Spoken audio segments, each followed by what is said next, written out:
Ah là là là là là là là là. Pivoter l'appareil. Vous ne pouvez pas faire pivoter le téléphone pendant. Ça commence encore.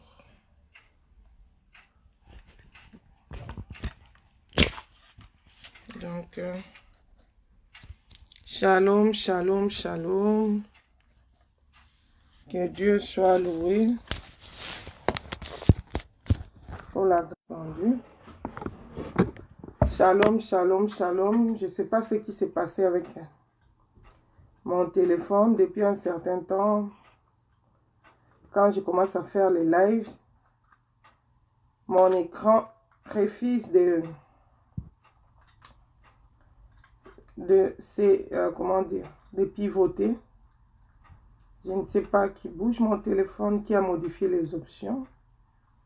Mais Jésus-Christ de Nazareth est au contrôle. Shalom, sœur Irène. Sois bénie, ma sœur. En dépit de tout, nous allons faire l'œuvre de Dieu. L'Éternel est un Dieu fidèle. J'aime normalement que mon truc soit incliné, soit en latéral pour faire plein écran quand je fais sur YouTube, mais on va faire avec. Voilà. Que Dieu soit loué. Je ne sais pas si vous m'entendez bien côté son. Voilà. J'ai arrangé les sons. On va faire comme ça. Que toute la gloire revienne à Jésus-Christ de Nazareth. Il est au contrôle de toutes choses. Ça, ce sont des soucis techniques qui ne nous empêchent pas de faire l'œuvre de l'Éternel. Amen. Et voilà, on va faire comme ça. Voilà, nous sommes là pour notre rendez-vous de chaque samedi par la grâce de Dieu. Dieu nous a encore accordé la faveur d'être là pour son œuvre. Nous lui bénissons. Nous lui sommes très reconnaissants pour ce temps. C'est un privilège toujours pour nous de venir parler de la part de Dieu, de passer notre temps dans la présence de Dieu. C'est vrai, surtout pour nous qui sommes en Europe ici, c'est la vie, ça tourne autour du travail. On prend beaucoup de temps pour le travail, mais deux fois peu de temps pour l'œuvre de Dieu. Alors quand le Seigneur nous accorde l'occasion comme ça de venir dans sa présence, de venir parler pour sa part, c'est là vraiment, c'est notre joie, c'est un privilège pour nous. Donc, on lui rend gloire pour cela. Je salue tous mes bien-aimés qui sont en ligne. Ma soeur Irène, ma soeur Lucrèce, maman Marie, sois bénie. Maman Sophie, que le Seigneur se souvienne de vous. Faites aussi signe aux autres pour qu'ils sachent que nous sommes là. Voilà, aujourd'hui, nous allons parler de ce thème que nous avons intitulé « Parce que tu t'es confié dans tes œuvres et dans tes trésors ». Ça, c'est l'Éternel qui parle, c'est la parole de Dieu que nous trouvons dans le livre de Jérémie. Jérémie 48, verset 6 à verset 10. Nous allons prendre la parole de Dieu dans Jérémie, chapitre 48, verset 6 à verset 10. Ça, c'est le Seigneur qui parle à la ville de Moab. La ville de Moab avait rejeté l'Éternel. Il était occupé dans ses richesses. Il était occupé dans ses trésors. Mais le Seigneur donne la sentence. Ce qui va arriver à la ville de Moab. C'est lui qui parle. Je lis la parole de Dieu. La Bible dit, je suis dans Jérémie chapitre 48 verset 6. Fuyez, sauvez votre vie et soyez comme un misérable dans le désert. Car parce que tu t'es confié dans tes œuvres, dans tes trésors, toi aussi tu seras pris. Et Kémosh s'en ira en captivité avec ses prêtres et avec ses chefs. Le dévastateur entrera dans chaque ville et aucune ville n'échappera. La vallée périra et la plaine sera détruite. Comme l'Éternel l'a dit, donnez des ailes à Moab et qu'il part au vol. Ces villes seront réduites en désert. Elles n'auront plus d'habitants. Maudit soit celui qui fait avec négligence l'œuvre de l'Éternel. Maudit soit celui qui éloigne son épée du carnage. Ça, c'est l'Éternel qui parle. Il s'adresse à Moab. Il s'adresse, nous connaissons Moab, c'est les enfants qui sont nés de l'inceste. C'est la descendance de Lot. La descendance de Lot. Nous savons quand après que Dieu ait consumé Sodome et Gomorrhe par le feu, à cause du péché, la Bible nous montre que Lot était épargné.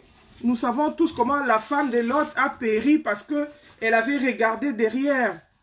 Elle était sortie de Sodome, mais son cœur était toujours dans les richesses. Son cœur était toujours dans son trésor, ce qu'il avait laissé à Sodome. Il pensait peut-être à sa maison, il pensait peut-être à ses biens. C'est comme maintenant, là, nous sommes au temps de la fin. La Bible nous dit, sauvez-vous de cette génération perverse. Les temps sont mauvais, Jésus-Christ est en train de revenir. C'est pourquoi nous n'arrêtons pas de sonner la trompette, nous n'arrêtons pas d'avertir le peuple de Dieu pour nous dire, sauvons-nous, parce que les temps sont mauvais. Jésus-Christ est en train de revenir. Dans le monde, il y a la confusion. Dans le monde, tout le monde va dans un autre sens. Tout le monde est préoccupé à avoir ses richesses. Tout le monde est préoccupé à laisser l'héritage à ses enfants, je ne sais quoi, soit béni Henriquet, soit béni Maman Victoire. Tout le monde cherche comment je vais m'enrichir, comment je vais avoir de biens, comment je dois m'acheter la plus belle voiture. Aujourd'hui, c'est telle marque, il faut avoir telle voiture. Comment je dois avoir un téléphone dernier cri. Comment je dois avoir sac dernier cri. Comment je dois être la plus belle. C'est ça la course qu'il y a dans le monde. Et c'est là, c'est le diable qui est derrière ça. Il incite, il excite les envies. Même si tu n'es pas au courant, ça va venir vers toi. Même quand tu marches en cours de route, tu vas voir même des portraits qui vont t'exciter, qui vont créer le besoin. Tout le monde, ça pousse les gens aux envies, ça pousse les gens aux besoins. Et c'est comme une course, tout le monde est en train de planifier. Comment je dois faire pour m'acheter une maison? Mais pendant que tu te préoccupes à vouloir t'acheter une maison, mais il y a quelqu'un qui avait déjà acheté une maison qui a vieilli, qui commence à se détériorer. Quand tu vois ça, ça doit te donner des leçons. C'est comme maintenant en Europe ici, l'autre dernièrement, on était dans une formation, on nous informait que les Européens s'inquiètent, principalement les gens de la Belgique qui s'inquiètent parce qu'ils se disent que finalement, ils n'auront plus de pension parce que ils ont beaucoup travaillé, ils ont pris tout leur temps à travailler, mais la pension qu'on leur donne, ils ont fait des simulations, ils ont calculé les pensions parce que on leur disait en fait de beaucoup travailler pour avoir beaucoup de richesses, pour avoir une pension, pour s'assurer une pension. Comme ça, ils ont négligé Dieu, ils n'avaient pas le temps pour Dieu, ils ont travaillé comme des fous et des folles pour avoir des richesses, pour s'assurer l'avenir. Mais on est désolé de les informer que malgré qu'ils ont travaillé comme des fous, ils ont négligé Dieu. Parce qu'en Europe, ici, les Blancs, ils ont pas le temps pour Dieu. Ils ont le temps pour le travail, ils ont le temps pour les vacances, ils ont le temps pour les loisirs, mais ils n'ont pas le temps pour Dieu. Ils rejettent Dieu. Ils s'en foutent de Dieu. Mais malgré qu'ils ont travaillé comme ça, on leur informe que leur pension ne sera pas assurée. Ils seront obligés pour aller, quand ils devront devenir vieilles, ils ne seront plus restés dans leur maison pour les entretenir. Ils seront obligés d'aller dans des maisons de retraite. Parce que vous savez, en Europe, tout le monde est occupé. En Occident, tout le monde est occupé. Quand le parent devient vieux, personne n'a le temps d'en prendre soin. Alors, on doit le mettre dans une maison de retraite. Peut-être il devient invalide. Peut-être il n'est plus à mesure de se prendre en charge. Comme tout le monde travaille. On le laisse là-bas, comme ça, une institution qui s'occupe de sa vieillesse, qui va le nourrir parce qu'il ne peut plus se préparer la nourriture. S'il est malade, on doit lui procurer de soins. C'est là-bas qu'on va tout faire. Mais ils se sont rendus compte qu'après avoir beaucoup travaillé pour avoir beaucoup d'argent, pour avoir une bonne pension, la pension qu'ils vont recevoir ne pourront même pas leur payer leur maison de retraite. Du coup, ils seront obligés de vendre leur héritage, leur maison qu'ils avaient construite pour se prendre à charge. Donc, ils seront même plus en mesure de laisser l'héritage à leurs enfants. Ça, c'est la déception du monde. Voilà la vanité. C'est pourquoi la Bible dit tout est vanité. Poursuite des vents. Ils ont négligé Dieu pour ça, mais ils sont dessus.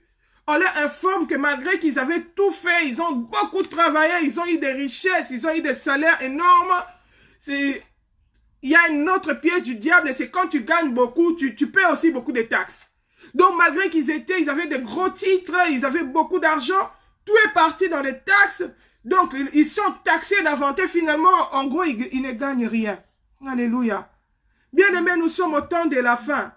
Nous devons être avertis, shalom, maman Blondine. Nous devons être avertis. Nous ne devons pas être aveugles. Parce qu'ils sont aveugles. Ils n'ont pas les yeux de l'esprit. Ils n'ont pas l'horloge céleste. Mais nous sommes enfants de Dieu. Et la Bible est là pour nous éclairer. La Bible dit que la parole de Dieu, c'est une lampe à mes pieds. Oui, la société dit ça. L'État dit que nous devons travailler. Shalom, maman Inès, sois bénie. Que nous devons travailler, que nous devons contribuer, nous devons faire ceci, cela. Mais que dit la parole de Dieu? Est-ce que je dois me plonger aveuglément dans ça? À la course pour beaucoup gagner? À la course pour avoir des richesses? Aujourd'hui, les chrétiens sont même devenus des chrétiens de dimanche seulement. Ils n'ont plus le temps pour le Seigneur. Pourquoi? Parce que ils mélangent 3, 4, surtout en Amérique, ne parlons pas. Ils mélangent 4, 5 jobs. Pourquoi? Parce que ils doivent avoir l'argent pour pouvoir tenir le deux bouts du mois. Ils n'ont même plus le temps pour le Seigneur. Ils n'ont même plus le temps pour évangéliser. Ils n'ont même plus le temps pour prier. La consécration, il n'y en a plus. Pourtant, au temps de la fin, c'est un temps où l'homme doit se consacrer à la prière. Jésus a dit, veillez, priez, de peur de tomber en tentation. Mais que nous dit la Bible? Quelle est la pensée de Dieu dans tout ça? Ici, le Seigneur est en colère dans Jérémie 48, versets 6 à 10. Il parle à Moab, il dit, parce que tu t'es confié dans tes œuvres et dans tes trésors. Ma sœur, toi, tu t'es confié dans quoi? C'est quoi ton assurance? C'est quoi? Tu te confies peut-être dans ton séjour. J'ai mon séjour. Peut-être tu te confies dans... je peux facilement circuler dans le monde. Peut-être tu te confies dans ton salaire. Je travaille, mon salaire va prendre soin de moi. Bien-aimé, tu te confies dans quoi? Ici, Moab s'était confié dans ses trésors. Au lieu d'aller dans la repentance, parce que vous savez que Moab, c'est une ville inceste. Ça vient de l'inceste. C'est les enfants de Lot. Quand ils sont sortis, leur maman est morte parce qu'elle avait regardé derrière, elle avait regardé aux richesses. Elle est devenue une statue de pierre. Et ils sont sortis comme ça, ils se sont retrouvés sans maman, avec papa seulement. Et sans époux aussi parce que leur mari avait refusé de venir. Quand Lot le disait que sortons de Sodome et Gomorrhe, parce que Dieu a résolu de détruire cette ville. La Bible dit quand Lot les a visés, eux, à leurs yeux, ils pensaient que Lot plaisantait. Ils ne prenaient pas au sérieux l'avertissement de Lot. Pourquoi? Ils étaient tellement accablés à leur richesse. Ils étaient préoccupés à ce qu'ils faisaient. Et c'est comme ça que Dieu a détruit Sodome et Gomorrhe par le feu. Et les enfants de Lot se sont retrouvés sans mari et sans maman. Et ils se sont dit, mais si on reste comme ça, finalement, nous, on n'aura pas de progéniture. Et un jour, ils ont fait boire du vin à leur papa. C'est comme ça qu'ils ont fait l'inceste. Papa était ivre, hors de contrôle. Ils ont fait l'inceste avec leur papa pour avoir la progéniture. Mais quelle progéniture? Progéniture de malédiction.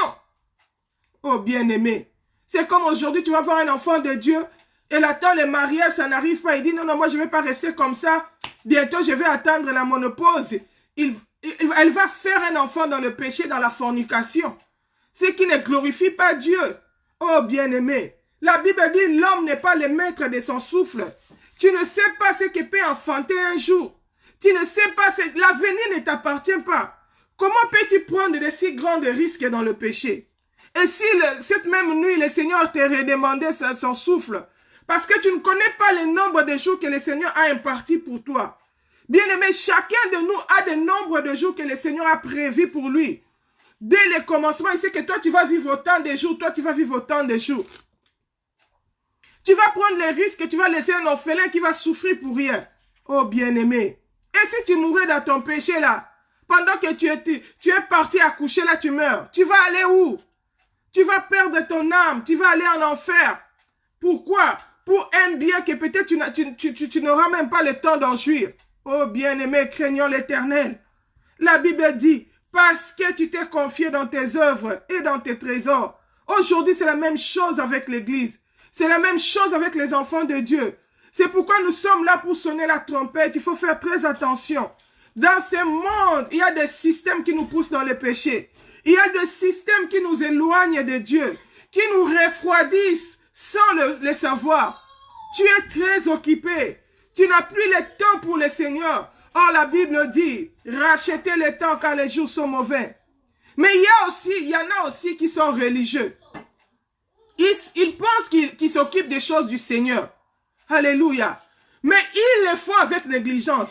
Parce que ce verset ici a dit, Jérémie 48 au verset 10, la Bible dit, maudit soit celui qui fait avec négligence l'œuvre de l'Éternel.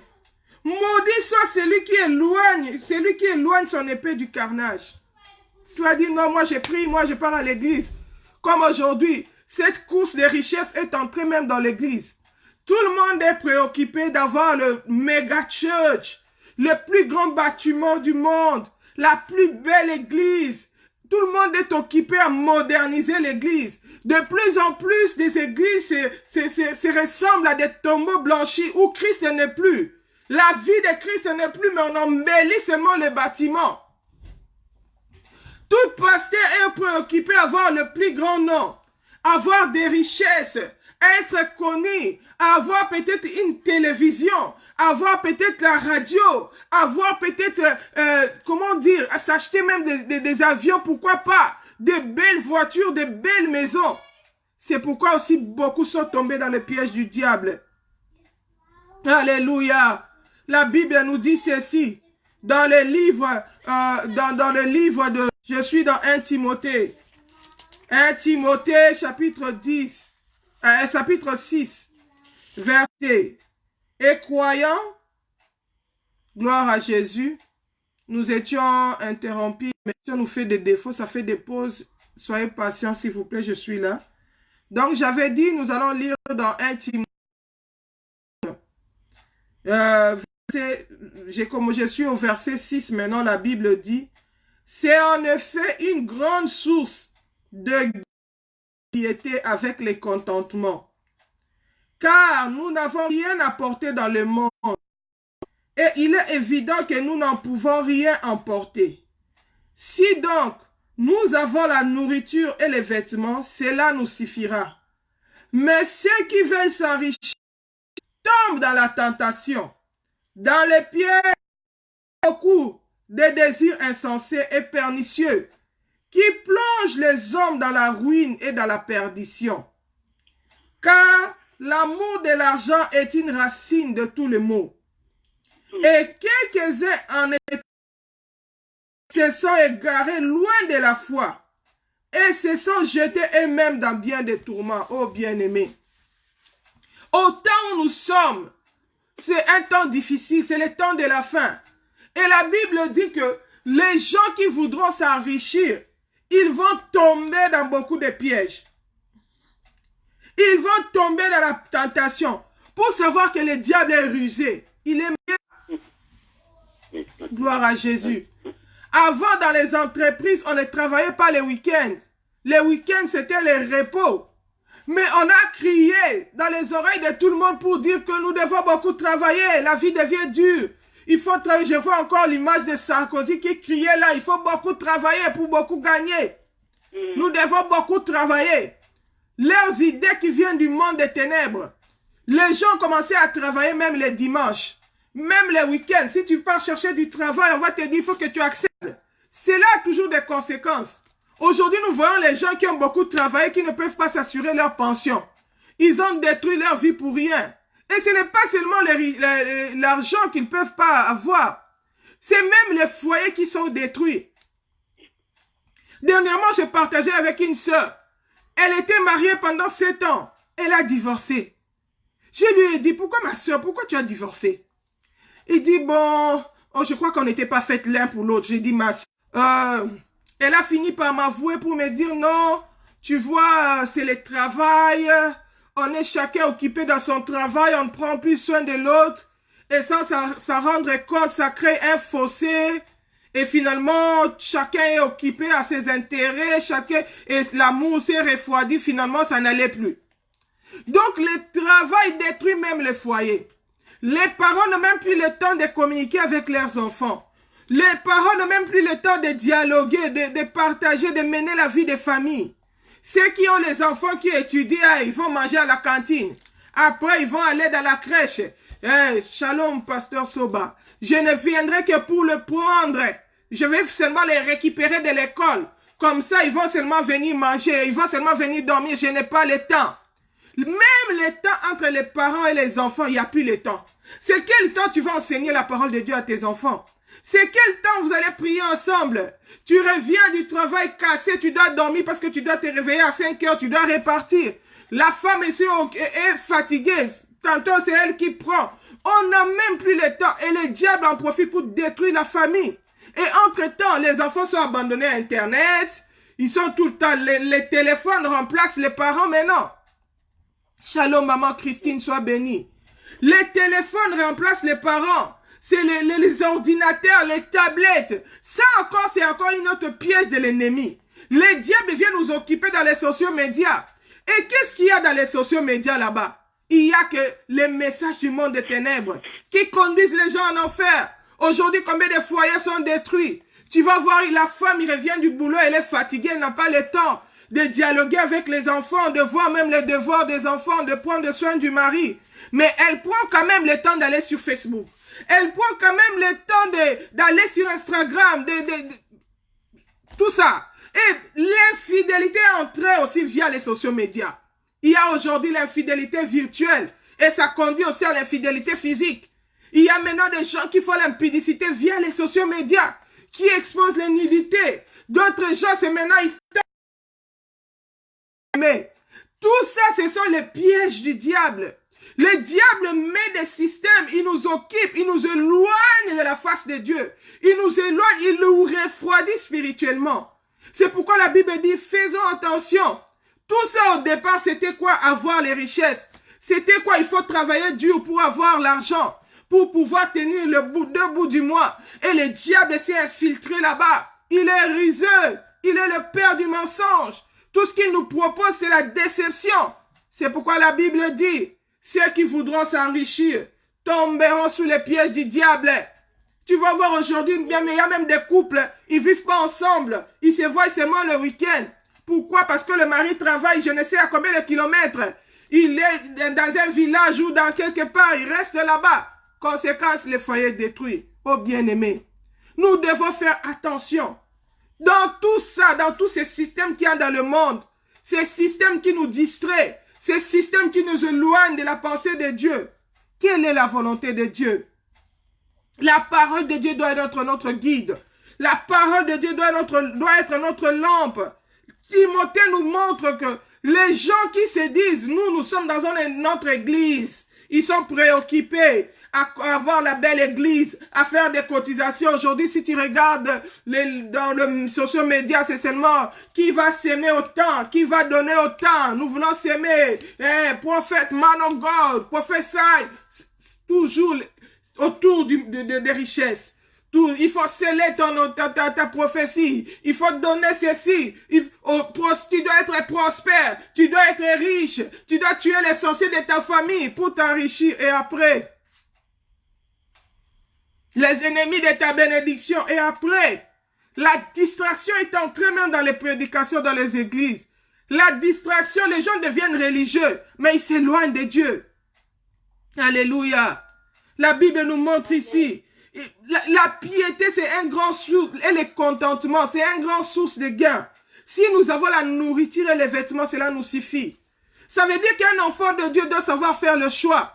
Quand on lui propose un emploi qui paye beaucoup, mais qui les prive même, qui les pousse même à travailler les dimanches avec des avantages succulents, mais un emploi qui lui procure seulement un pain, qui lui donne la nourriture et les vêtements, il doit accepter l'emploi qui lui donne la nourriture et les vêtements, mais avoir le temps pour le Seigneur. Il doit faire des choix. C'est un temps difficile. C'est un temps où il y a beaucoup de perdictions. La Bible dit, ceux qui voudront s'enrichir, Ils vont tomber dans beaucoup ils vont tomber dans la tentation, dans les pièges et dans beaucoup de désirs insensés pernicieux. Ce n'est pas seulement dans le travail, même dans l'église. On va dire qui va soutenir. Aujourd'hui, le diable, il envoie ses sirènes, ses envoyés dans les églises. Tu vas voir les enfants de Dieu, ils ne veulent pas soutenir l'œuvre de Dieu. Pourquoi? Parce qu'ils veulent s'enrichir. Ils pensent que s'ils donnent sa dîme, toute sa richesse va partir. Or que quand tu voles la dîme, tu t'attires la malédiction de Dieu. La Bible dit, le Seigneur, il va souffler. Tu vas t'attendre à recevoir beaucoup, mais Dieu va souffler dessus. Parce que tu es un voleur. Tu lui voles la dîme, tu lui voles l'offrande.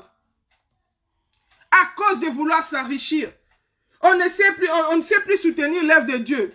Et le diable, comment il fait? Il endurcit les vrais enfants de Dieu pour qu'ils ne puissent pas soutenir l'œuvre de Dieu. Mais il envoie maintenant ses envoyés, les agents du diable, qui viennent dans les églises. Quand on va dire qui va donner ceci, qui va faire ceci, lui, il est là. Moi, je vais prendre charge de tout ça. Alléluia. Tu vois qu'il vient là, c'est elle qui va soutenir. Et quand elle va commencer à donner beaucoup d'argent à soutenir, ça crée une faiblesse à l'égard des hommes de Dieu. Les hommes de Dieu deviennent dépendants d'elle. Parce que c'est la partenaire. C'est elle qui met en œuvre ces choses. Or que c'est un agent du diable. Il amène la séduction. Le diable ne donne rien pour rien. Demain, tu vas apprendre, il est tombé avec l'homme de Dieu. Il était venu avec une mission particulière. Comme il sait que et les hommes de Dieu sont à la recherche des richesses, le diable a envoyé des sirènes même dans les églises. Des démons en chair. Pour venir détruire l'œuvre de Dieu.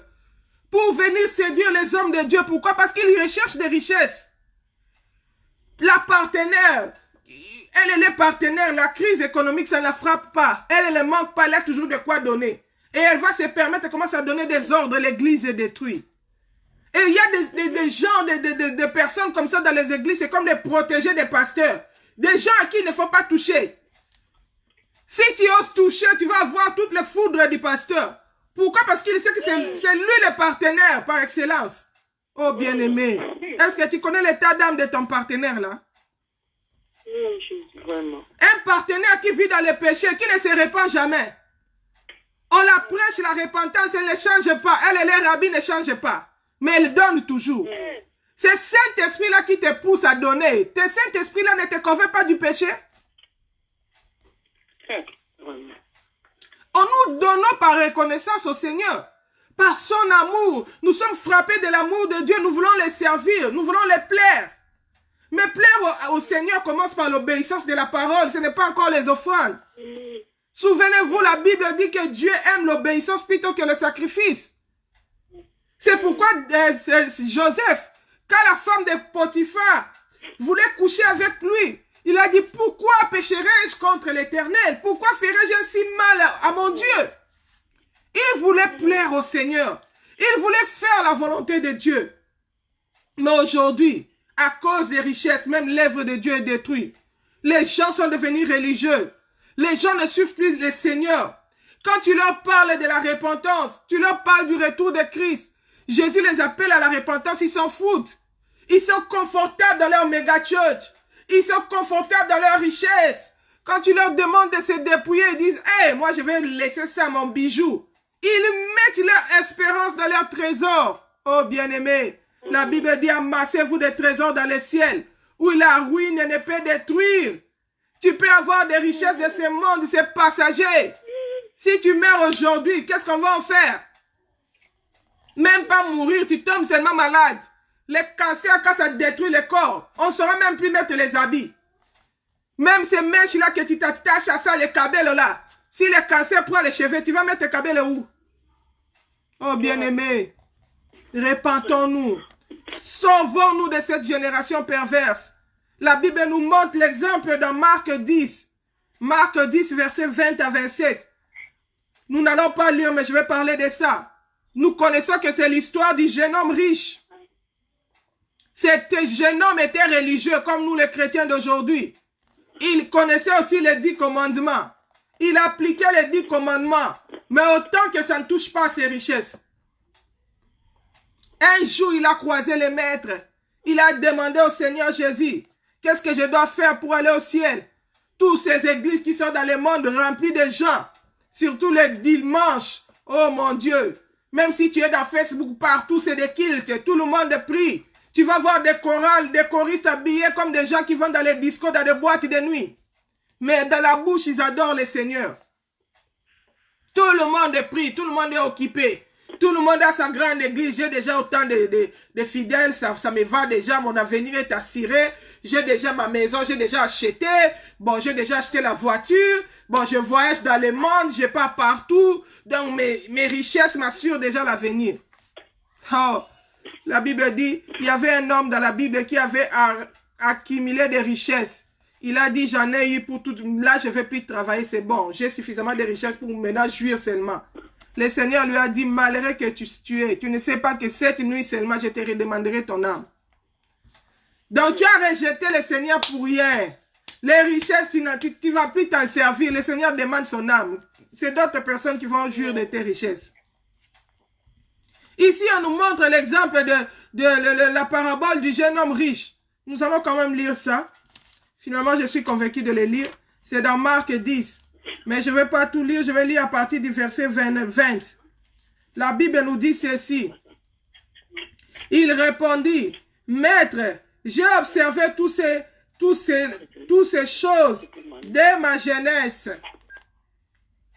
Jésus l'ayant regardé les mains et lui dit, il te manque une chose.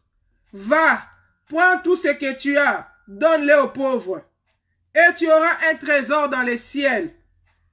Puis viens et suis-moi. Mais affligé de cette parole, cet homme s'en alla tout triste, car il avait de grands biens. Alléluia. Jésus regarda autour de lui, dit à ses disciples, qu'il sera difficile à ceux qui ont des richesses d'entrer dans le royaume de Dieu. Les disciples furent étonnés de ce que Jésus parlait ainsi. Et reprenant, il leur dit, mes enfants, qu'il est difficile à ceux qui se confient dans les richesses d'entrer dans le royaume de Dieu. Il est plus facile à un chameau de passer par les trous d'une aiguille qu'à un riche d'entrer dans le royaume de Dieu. Les disciples furent encore plus étonnés et ils se dirent les uns aux autres, et qui peut être sauvé? Jésus les regarda et dit, cela est impossible aux hommes, mais non à Dieu, car tout est possible à Dieu. Bien-aimés, les richesses. Aujourd'hui, même si tu parles à quelqu'un de se repentir, le Seigneur nous appelle à la repentance. Ce que le Seigneur veut, c'est notre repentance. Quand tu dis à quelqu'un, le Seigneur veut que tu te repentes, les bijoux s'emmènent en enfer. Tu dois te séparer de ça et regarde. Hey, mon bijou, ce qui fait ma valeur. Il s'appuie sur sa chaînette. Il sait que j'ai telle chaînette. Ça, c'est ma richesse. Me débarrasser de ça, non. Ici, les jeunes hommes riches, on l'avait dit de vendre tous ses biens. Mais le dépouillement nous dit pas de vendre tout ce qu'on a. On nous dit seulement de nous dépouiller des choses de Jézabel. Mais les gens abandonnent le Seigneur. Tu vas voir, quand on lit la parabole du jeune homme riche, on peut facilement dire, lui aussi, il a rejeté le Seigneur parce qu'on lui avait demandé ses biens. Et toi, tu fais comment? Tu fais la même chose. Tu regardes tes hautes alors, ça vraiment, ces chaussures-là, des griffes-là, j'avais acheté ça. On me dit de me dépouiller de ça parce que c'est les trucs de serpent. Non, je ne vais pas laisser. Non. Bien-aimé, tu t'appuies dans tes richesses. Sache qu'il sera difficile à un riche d'hériter le royaume des cieux. Amen. Sache qu'il sera difficile. Pour suivre le Seigneur, il faut renoncer à tout. Il faut renoncer à tout. Paul a dit, les choses qui étaient pour moi de gain, je les regarde comme une perte. Je les regarde comme de la boue pour le Seigneur. Est-ce que toi, ces choses qui sont de gain pour toi, tu as déjà commencé à les regarder comme une perte? Ou bien ça a encore de la valeur? Alléluia. Ou bien ça pèse plus que ton salut. Ou bien ça pèse plus que ton maître. D'autres personnes, ce n'est même pas les bijoux en or, les fantaisies seulement. Qui se casse, il ne peut pas s'en séparer. Il aime trop ça. Oh bien-aimé. La Bible dit, il est plus facile à un chameau de passer par les trous d'une aiguille qu'un riche d'entrer dans le royaume des cieux.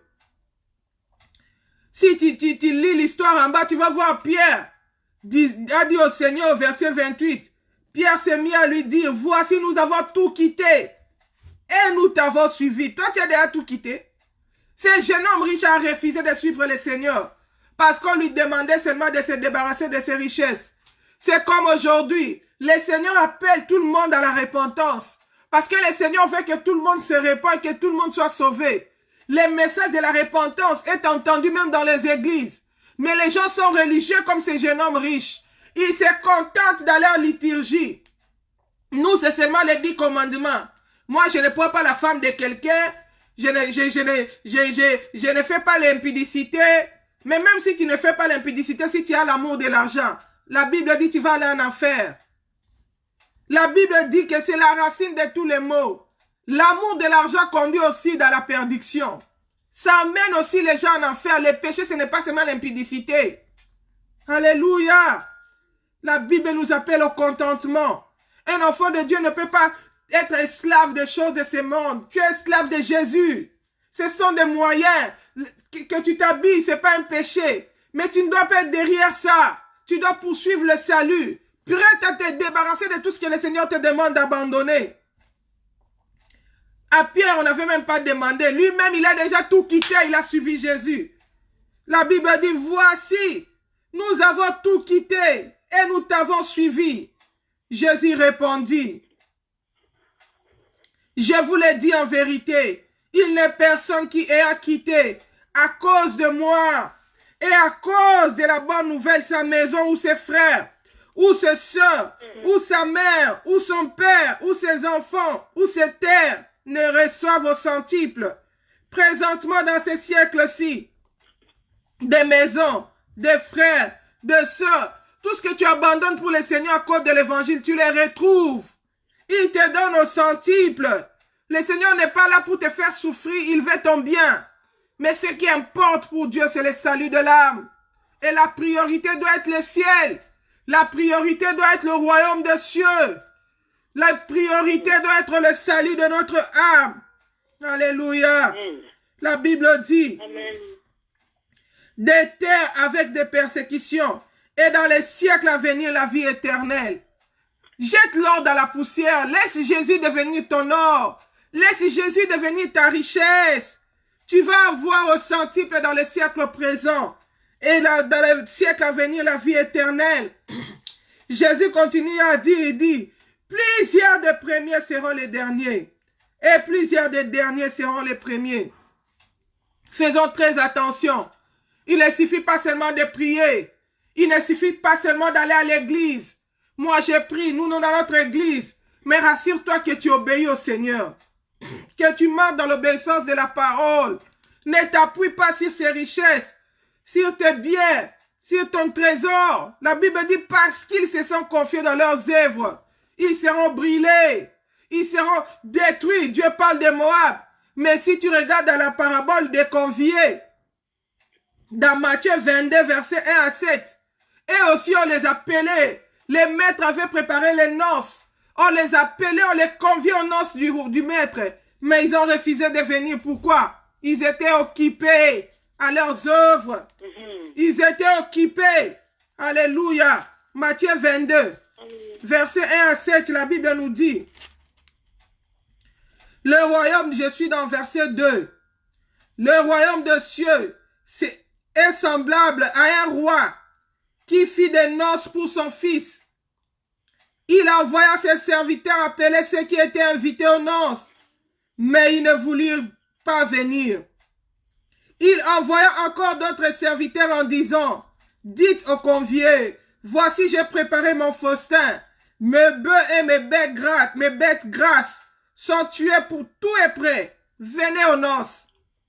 Mais sans s'inquiéter de l'invitation, ils s'en allèrent, celui-ci à son champ, celui-là à son trafic. Ils étaient occupés à leurs affaires. Tout le monde cherchait des richesses. L'autre à son champ, l'autre à son trafic. La Bible dit, et les autres se saisirent des serviteurs, les outragèrent et les tuèrent. Le roi fut irrité. Il envoya ses troupes et fit périr ses meurtriers et brûla leur ville. Oh bien-aimés.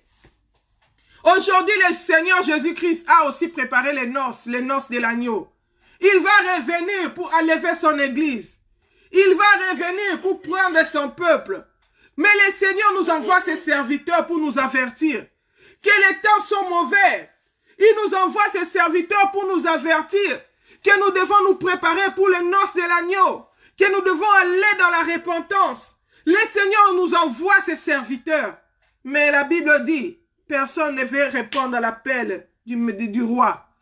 Personne ne veut répondre à l'appel du roi. Chacun est occupé à ses richesses. Chacun est occupé à son travail. Chacun est occupé.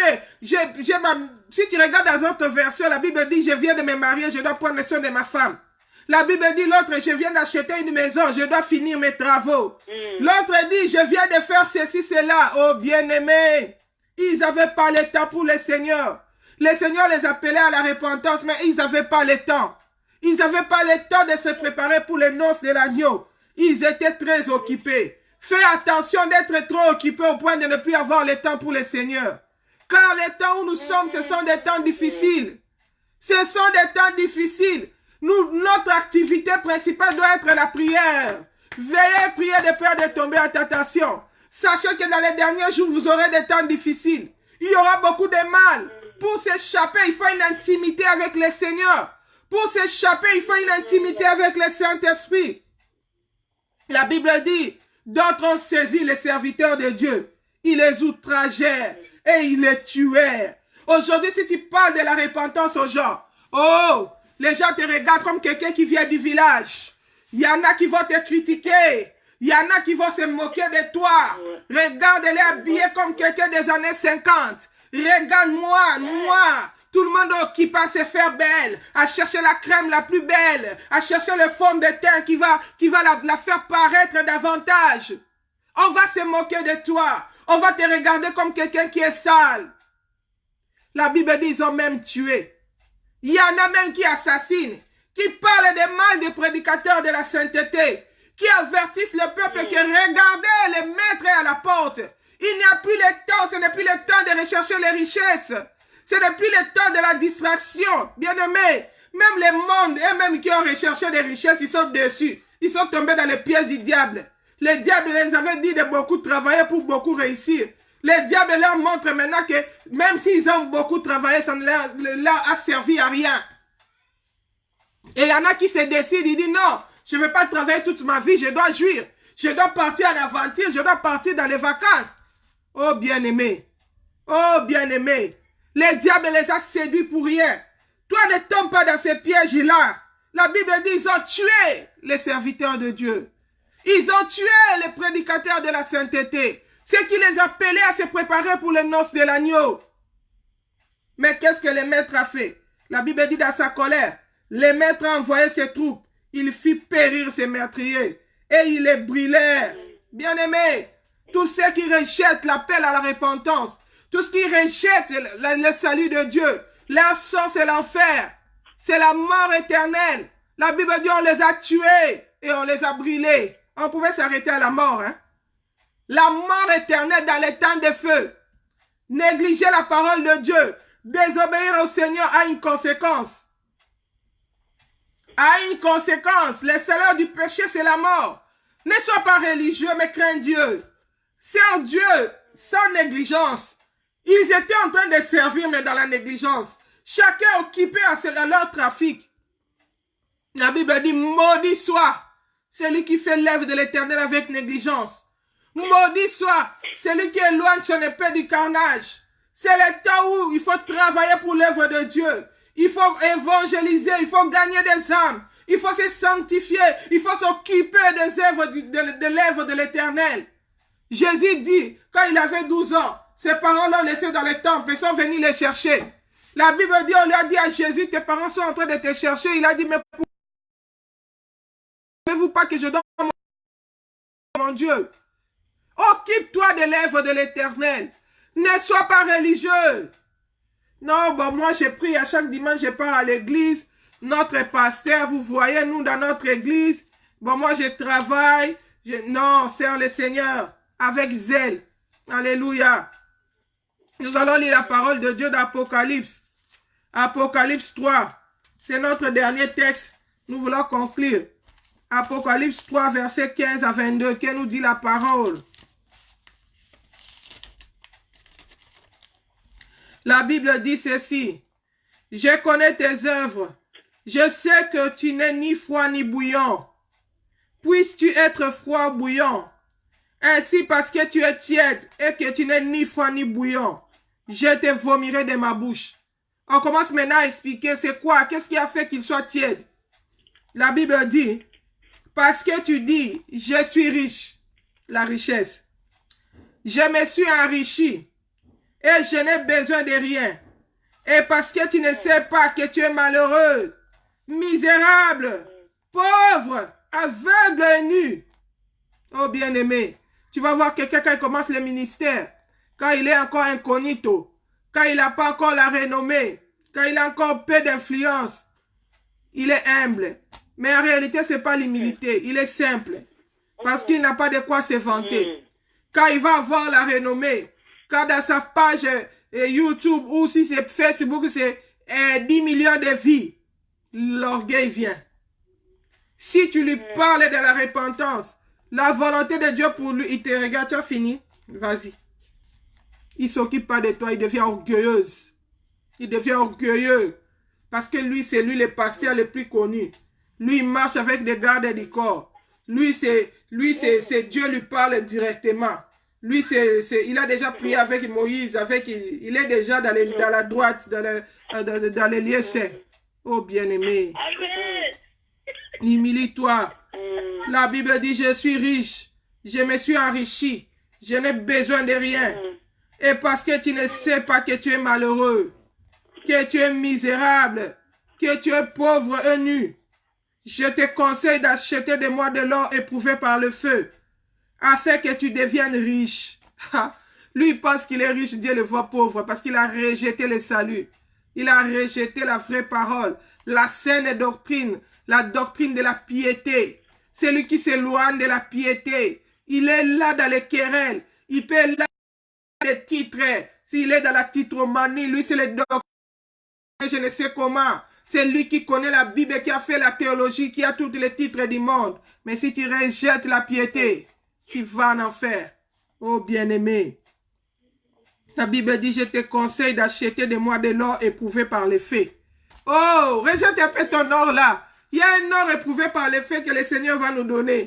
La Bible dit, dans les ciels, nous serons couronnés. Alléluia. Dans l'or du ciel, c'est un or qui est éprouvé. C'est un or pur. Ce n'est pas les fantaisies que nous avons dans le monde ici. Mais là-bas, on va même marcher sur ça. Est-ce que toi, tu as déjà assez d'or pour mettre même les pavements de ta maison? Tu n'en as pas. Mais tu rejettes le Seigneur pour les miettes. Mais dans les ciels, partout, pavement, on marche sur l'or. Oh, ne rate pas ça, ma soeur. La Bible dit, afin que tu deviennes riche. Et des vêtements blancs. Lui, il croit qu'il est riche, or qu'il est pauvre, il est nu. Le Seigneur veut lui donner la véritable richesse, qui est impérissable. Et des vêtements blancs. Ça, c'est la sainteté. Afin que tu sois vêtu. Et que la honte de ta nudité ne te paraisse pas. Dieu veut enlever la honte de ta nudité. Tu te dis, tu pries, tu es chrétien. Mais le Seigneur voit tes œuvres, il te voit nu. Il te voit tiède. Il dit, il va te vomir. Fais attention, sinon le Seigneur va te vomir. Il veut changer ta situation. Il dit, et de vêtements blancs, afin que tu sois vêtu et que la honte de ta nudité ne paraisse pas. Et un collier pour oindre tes yeux, afin que tu vois. Moi, je reprends et châtie tout ce que j'aime. Et donc du zèle, et répands-toi. Voici, je me tiens à la porte et je frappe.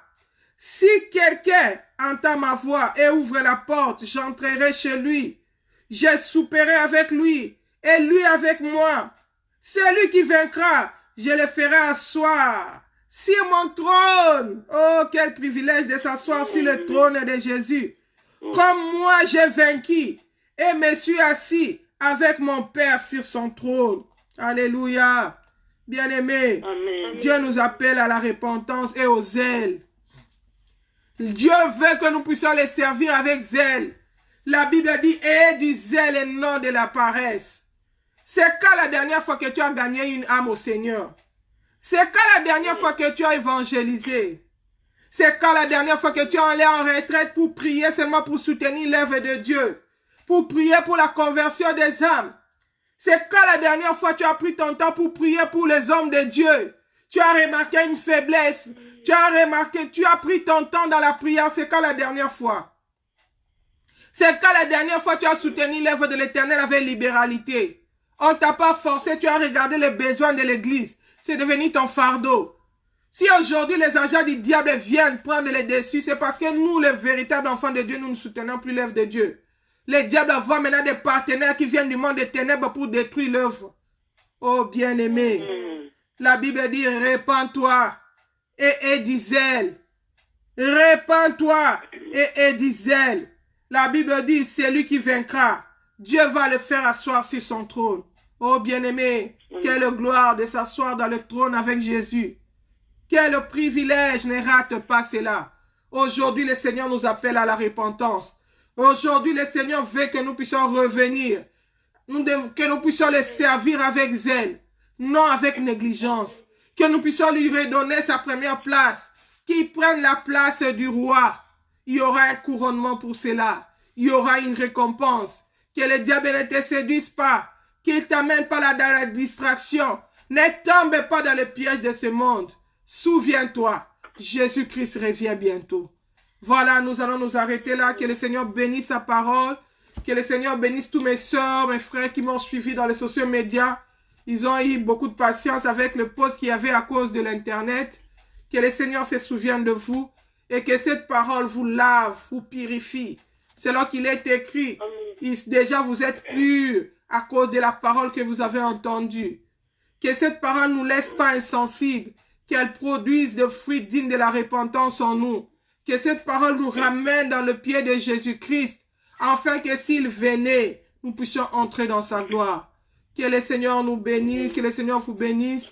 Je vais m'arrêter là. Si le Seigneur ne revient pas, on se retrouve samedi prochain à 11h, heure de Paris. Soyez bénis, shalom, shalom, sois bénie, maman Christine. Que le Seigneur vous bénisse. Bye bye. Amen.